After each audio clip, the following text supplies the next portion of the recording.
आज हम लोग एक एक्सपेरिमेंट के द्वारा दहन के बारे में जानेंगे कि आखिर दहन जो है वो होता क्या है।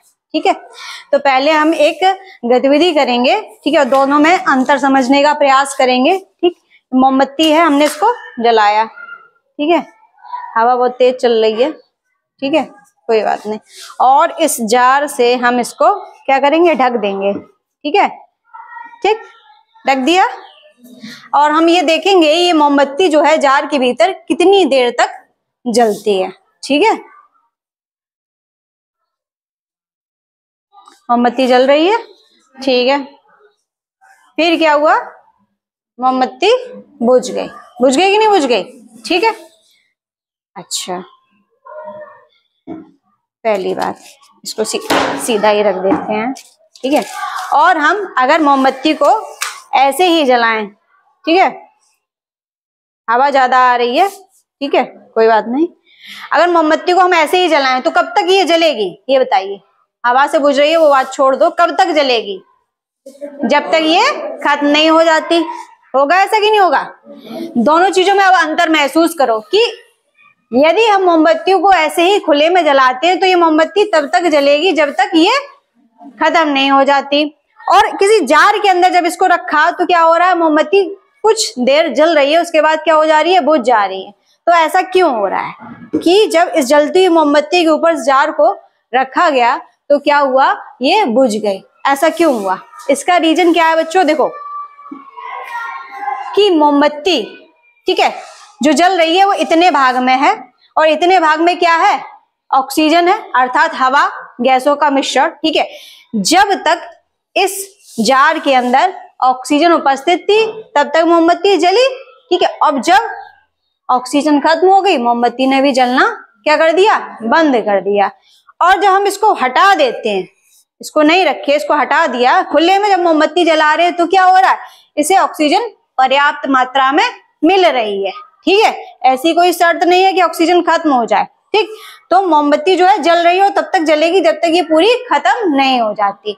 तो क्या इससे हमें ये समझ आता है कि जो जार के भीतर वायु थी उसमें उपस्थित ऑक्सीजन जो है वो मोमबत्ती के जलने में सहायक थी, इसलिए मोमबत्ती तब तक जली जब तक इसके भीतर ऑक्सीजन रही, और जैसे ही ऑक्सीजन खत्म हो गई वैसे ही मोमबत्ती ने जलना बंद कर दिया। ठीक है, तो इस क्रिया को क्या कहते हैं? इस क्रिया को हम दहन कहते हैं कि ऑक्सीजन की उपस्थिति में किसी पदार्थ के जलने की क्रिया को दहन कहते हैं।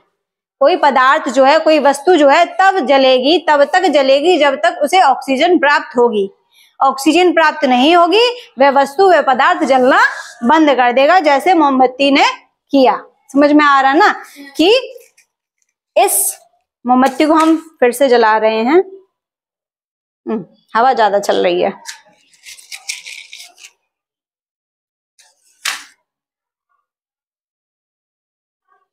ठीक है, ये मोमबत्ती जो है इस जार के भीतर तब तक जलेगी जब तक इसको ऑक्सीजन मिल रही है। ठीक है, जैसे जैसे इस जार के अंदर की ऑक्सीजन खत्म होती जाएगी ये मोमबत्ती वैसे वैसे क्या हो जाएगी, बुझ जाएगी।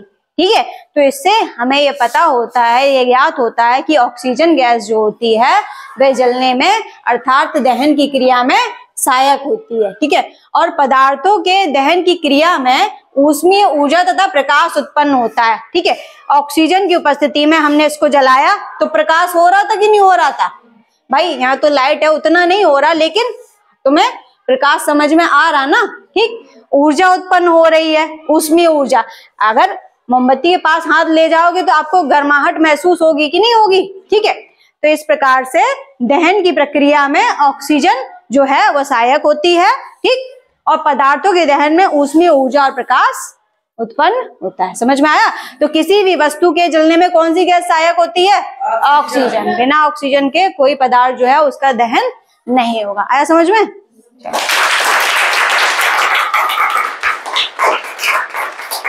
एक फोटो